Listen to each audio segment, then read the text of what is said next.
guys, it's Mark again from the block.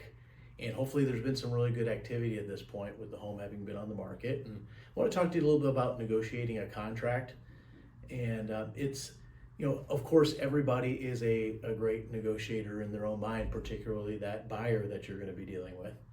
So let's take a look at a couple of things. First off, how far off the list price are they with this initial offer? All right.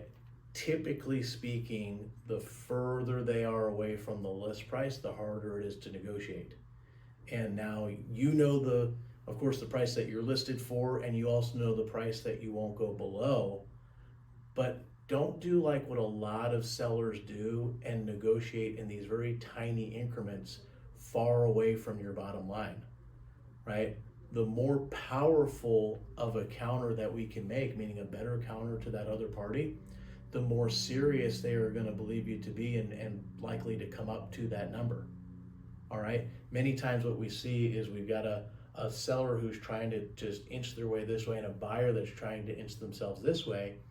And then both parties perceive as though they are unwilling, and these deals rarely come together, right? Regardless of where a buyer comes in, make a powerful counter, right? If you can afford it and you take it, make a powerful counter. Show that buyer that you are really willing to play ball, and you'd be amazed at how many of them are willing to come up to that number, right?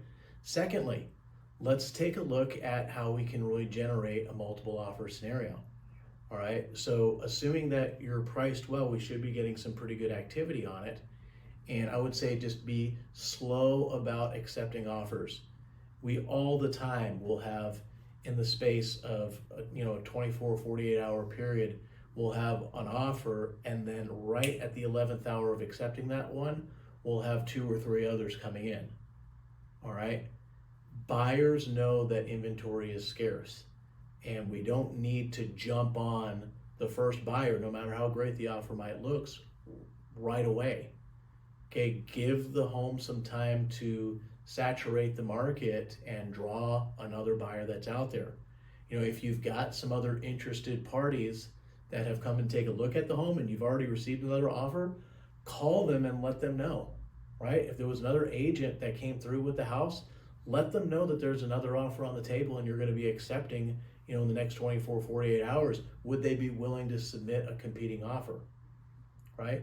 Let's let the marketplace know what's happening and keep track of all this. Probably one of the most difficult things that is to do to get on top of is documentation, right? We start getting a lot of people calling in. We start getting a lot of verbal offers.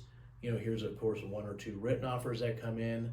Make a note of who's who so that when we're calling back and we're negotiating, we know who we're talking about, and it's going to further strengthen our negotiating position. All right. Let's look for standard terms on this contract. It should be probably no more than a 30-day close under normal loan conditions, no more than a 10-day inspection period. We're looking for 1% or more on the escrow deposit, preferably 5 to 10% down on the down payment. All right, let's make sure that there's no assignability in that contract. Right, let's make sure that the buyer's name on the contract is the one that's on the approval letter.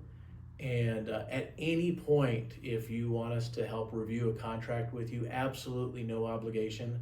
We are more than happy to do that with you. And of course, any questions along the way, please let us know. Mark George from the block at Keller Williams, and look forward to next time.